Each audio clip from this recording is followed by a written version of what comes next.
Hey guys, Ivan here with the Old School Labs, and we're starting this video with a crazy, most muscular shot of William Bonac. And this was only 2 weeks out of Mr. Olympia, so if we saw this, coming to Mr. Olympia, it would change our expectations, right? I mean, if I saw this, I would definitely consider him a contender to win the Mr. Olympia. So it's a good thing that he didn't post it, because he didn't look this impressive on stage, and if everybody's hyping up him, the judges know about it, and then they expect him to be really good.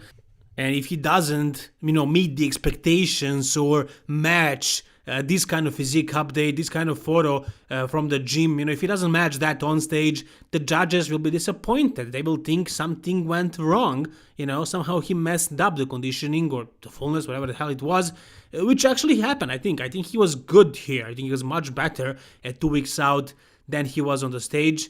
I don't know what went wrong. I think he was a little bit, flat and watery at the same time. Not sure exactly what happened, but I don't think it was his best ever. And no, I do not think this is a downfall of William Bonac. It's not his decline in his career. I think he just messed it up at one show. Guys, did you forget that he just won Arnold Classic this year against Big Ramy? And a very good Dexter Jackson. Those guys made that top 3, and there was also Sergio Oliva in top 5, taking that 5th spot. We're going to talk about Sergio Oliva in a moment because he updated a photo of himself. But let's stick with Bonac a little bit for a little while. So the question that I have for you guys is, would he beat Big Ramy if he came the way he was at the Arnold Classic or the way he was at the Arnold Classic 2019, which I think is his best shape ever? Would that be enough to beat Big Ramy? I don't know. Big Ramy is really dominant on that stage because he's much bigger than everybody else. He's dwarfing the entire lineup every single time he's up there. And this time he brought, I wouldn't say great conditioning, but his conditioning was decent. It's not as good as William Bonac's conditioning was at certain times, at certain shows. So if he brings the conditioning with these crazy details and muscularity, and also, the maturity of the muscle, the density, the sheer density, take a look at it. This is absolutely insane. Can he beat Big Ramy? Me, personally, I don't think that can happen. If Big Ramy brings the same conditioning again, it's not going to be easy for Bonac to beat him since he's weighing like 100 pounds more than him. Not really, maybe like 50, 60 pounds, which is still a lot. And also, I don't think Big Ramy is going to bring the same conditioning again, because I listened to Chad Nichols.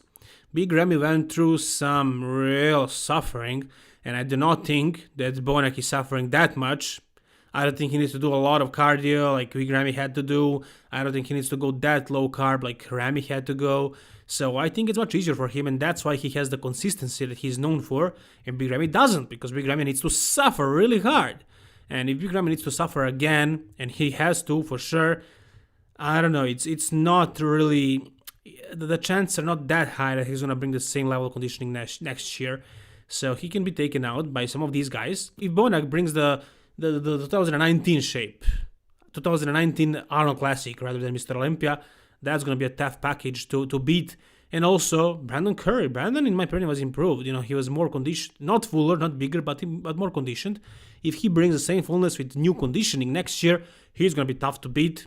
I don't think we'll see Phil Heath compete again. I think it's time for him to retire, being third after winning 7 Mr. Olympias in a row. I think he will retire this year. Sean Roden, if he comes back, that's going to be, he is a former Mr. Olympia champion. If he brings the same conditioning like he brought in 2018, which is insane level of conditioning, that was something we haven't seen in like 20 years, that's going to be really tough to beat. I don't think anybody can beat him in this lineup, not even Big Ramy. If both of these guys bring their best, Big Ramy's best being 2020 Mr. Olympia, obviously, and of course Sean Roden's best is 2018 Mr. Olympia. Who knows, maybe Kai Green comes back as well, but let's not even talk about that. And I don't know, maybe Flex Lewis also competes. It's going to be an interesting Mr. Olympia 2021. Let's wait and see, first when it's going to happen, because Arnold is rescheduled for September and Mr. Olympia might happen again in December. We'll see. Anyways, I mentioned Sergio Oliva Jr. before, and let's talk about him again because he posted this back double bicep shot. And I can say that his back came up. Yep, he's in the off season, and back is that kind of muscle that doesn't look that impressive in the off season. Once you lose all the fat and all the water, even when you come, shredded on the stage under great lights, that's when you can actually see how much progress you actually made. And Chris Bumstead is most recent evidence to that.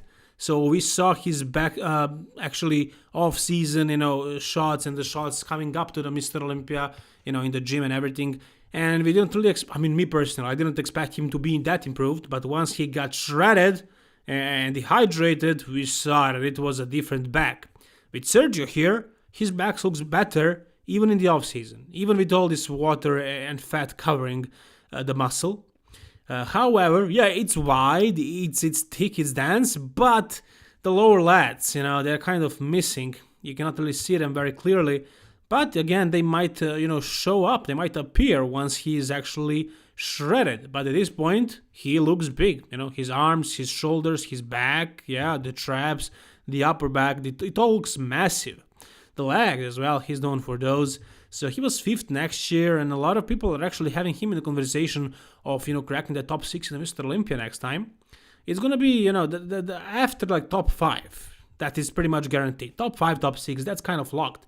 This year, 6th place wasn't exactly locked. It was Akim Williams this year. Anybody could have beaten Akim if they were, more on than he was. Next year, it's going to be a different lineup. As I said, Phil is probably going to be out. Big Ramy, who knows if he's going to bring the same conditioning again. And we might see Sean Roden, maybe even Guy Green, maybe Flex Lewis. So it's going to be a different lineup. I don't know. It's going to be tough to crack that top 6, top 7. But Sergio is definitely in conversation. He's right there in the top of the second tier of bodybuilders. Top 6 being the top tier. So we'll see how he, how he's going to look and when we're going to see him on stage next. But he needs to qualify for the Mr. Olympia. There is a lot of shows. The season is starting in about 16 weeks. Maybe he's going to do Arnold Classic again. Maybe place higher. Maybe win it. Who the hell knows who's going to show up.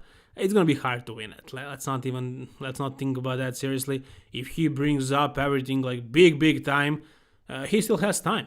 September, guys, so 9 more months.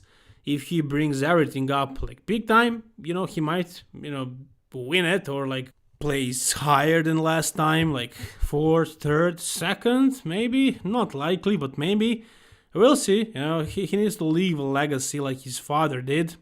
So it's gonna be tough, to match his results. Sergio Oliva is a legend, absolute legend of the sport, and Sergio Oliva Jr. He still has to leave his mark.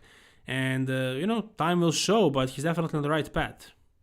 I already mentioned this guy before in my last video, actually, but I saw these back shots of his, and I had to do it again. This is a really impressive back. I don't really have much to say, but what I wanted to say is that we don't know at this point how high will this guy climb. Will he ever, be in that top position at the Mr. Olympian Classic Physique? And based on how he's done so far, you would guess that he won't be, in that top. But he's really optimistic. He's really positive about everything. There is a difference. I like to compare Big Ramy's mindset and Phil Heath's mindset. Phil Heath is always focused on the negative when it comes to fans, support, or haters. Everybody in the sport has an opinion about Phil. And no, he's not the most loved bodybuilder of all time, but he has a lot of fans, guys. He has a lot of haters as well, but what he sees, the only thing that he sees is haters. He only talks about haters. He only, notices them. Unlike Big Ramy. Big Ramy has a lot of haters as well. A lot of people are saying stuff about him, that he can't bring the conditioning, that he's fat, that he's lazy, that he's watery every time because he doesn't want to work too hard and stuff like that. Everybody's expecting him to win and then he disappoints, and everybody's, talking bad stuff about him, and he doesn't hear that. No.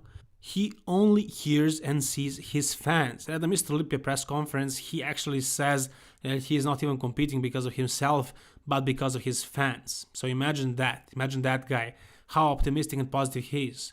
Same thing with Wesley Wissers. He has a lot of followers, a lot of fans, but a lot of haters. A lot of people who are disappointed, who are expecting more of him. But he's focused on the positive, and when he responds the critics, he is respectful and he explains why everything happened, and then he improves. So he keeps improving, and eventually we might see him being the top tier in classic physique. And we also have a video, training video of Big Ronnie Coleman, who is doing some dumbbell presses, lifting some lightweight, at this time literally. But hey, guys, I'm sure you are all happy to see Ronnie Coleman, still training. He is a living legend of bodybuilding. He's the best bodybuilder of all time. And whenever I see a post of his, I feel a need to mention it, in a video. Yeah, he's not what he used to be, but he's still training. And there is a comment of Jay Cutler, a very positive comment. Even though their rivalry was one of the biggest of all time, these guys are still respecting each other and they love each other, They made each other better. And here they are. Here is Ronnie Coleman. He's still lifting. I'm sure he's happy about it, that he's still able to do some kind of training. And that's what Ronnie is always going to be about, lifting weights. That's what he always was all about, and he forever will be, I'm sure of that. Anyways, guys, that's going to do it for this video. If you enjoyed it, please like it. If you want to see more, subscribe to this channel. All the best, guys, and keep it old school.